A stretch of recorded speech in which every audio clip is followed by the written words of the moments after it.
Halo, berjumpa kembali di channel Redaksi Jurnal. Fadlizon sebut Cina punya maksud jahat Laut Natuna. Disentil Denny Siregar, netizen ketum Gerindra diserang anggota sendiri. Ditulis oleh tim Redaksi Jurnal dari berbagai sumber. Halo, berjumpa kembali dengan suara Rita di channel Dua Sisi. Pegiat media sosial Denny Siregar meledek anggota DPR fraksi Partai Gerindra Fadlizon. Hal ini berawal dari cuitan Fadlizon di akun Twitternya yang memperingatkan pemerintah terkait meningkatnya kembali aktivitas kapal perang Cina di Laut Natuna Utara. Melansir dari laman Galamedia, anggota DPR RI fraksi Partai Gerindra Fadlizon memperingatkan pemerintah soal meningkatnya kembali aktivitas kapal perang Cina di Laut Natuna Utara. Fadli menyebut Cina memiliki maksud jahat di Laut Natuna Utara, yakni mencaplok kedaulatan RI khususnya di zona ekonomi eksklusif. Lebih lanjut, Kepala Badan Kerjasama Antar Parlemen atau BKSAP DPR RI ini menyebut dalih Nine Dash Line yang tidak memiliki dasar menunjukkan Cina memiliki ikhtikat tidak baik. Kata Fadlizon, klaim Nine Dash Line yang tak berdasar menunjukkan ikhtikat tidak baik. Ia pun juga mempertanyakan kebijakan pemerintah yang saat ini terkesan takluk dengan terus memasukkan tenaga kerja asing Cina ke dalam Indonesia secara leluasa. Seperti diketahui sebelumnya, dilaporkan sejumlah kapal perang Cina hilir mudik di kawasan ZEE Indonesia di Laut Natuna Utara. Seperti diketahui, terkait ZEE, PBB telah mengatur ketentuan melalui United Nations Convention on the Law of the Sea atau Konvensi Perserikatan Bangsa-Bangsa tentang Hukum Laut. Kendati dalam aturan itu memang tidak diatur secara rinci ihwal aktivitas militer seperti yang kini terjadi akibat munculnya kapal-kapal milik Cina. Terkait hal tersebut, melansir dari Netral News, Denny Siregar pun menyenggol Menteri Pertahanan sekaligus Ketua Dewan Pembina Dewan Pimpinan Pusat atau DPP Partai Gerindra Prabowo Subianto. Kendati dalam aturan itu memang tidak diatur secara rinci ihwal aktivitas militer seperti yang kini terjadi akibat munculnya kapal-kapal milik Cina.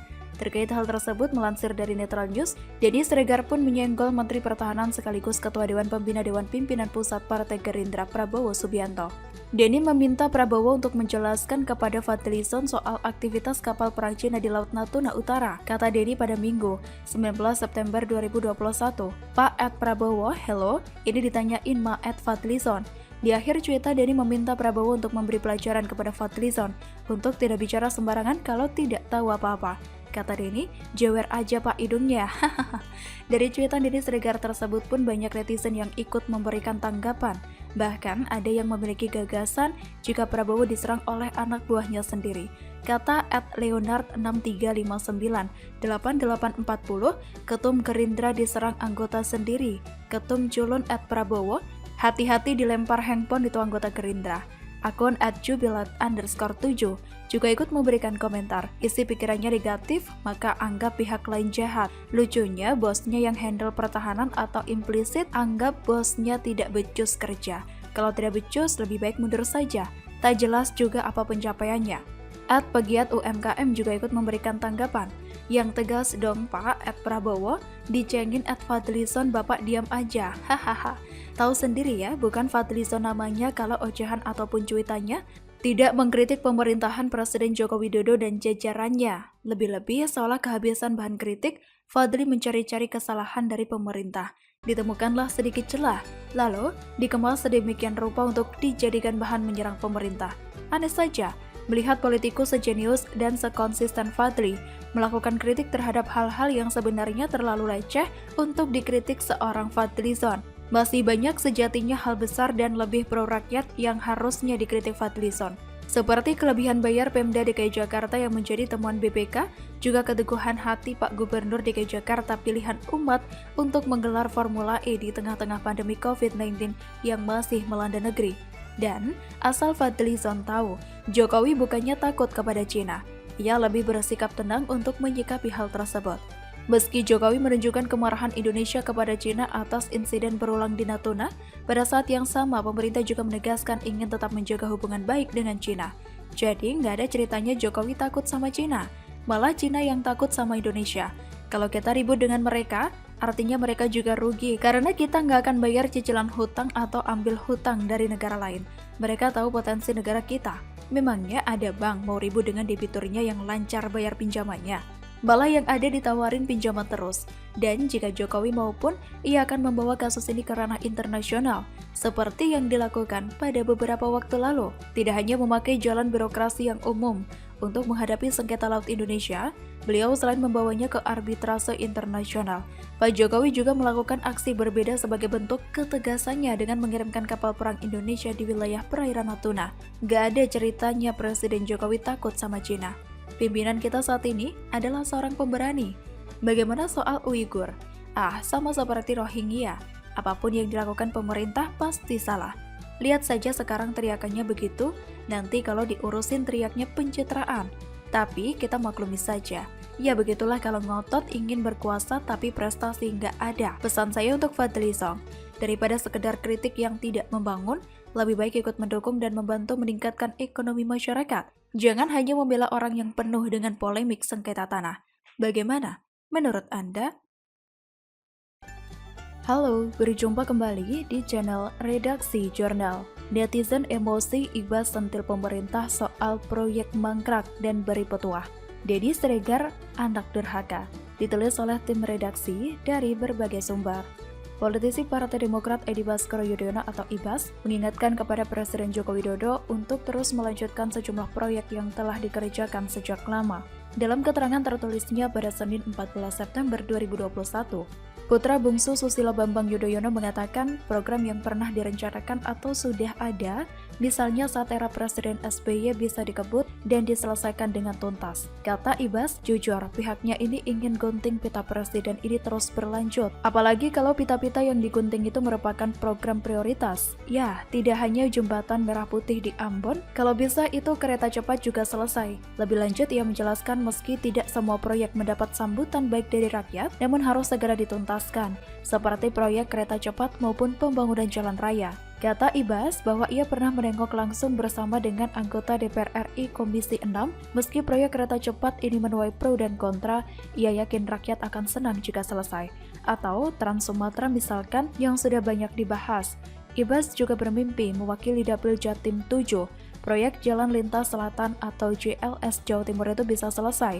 Hingga saat ini pembiayaan untuk JLS saja belum jelas. Lanjutnya, ia pun mempertanyakan petajakan pembangunan di era Presiden Jokowi.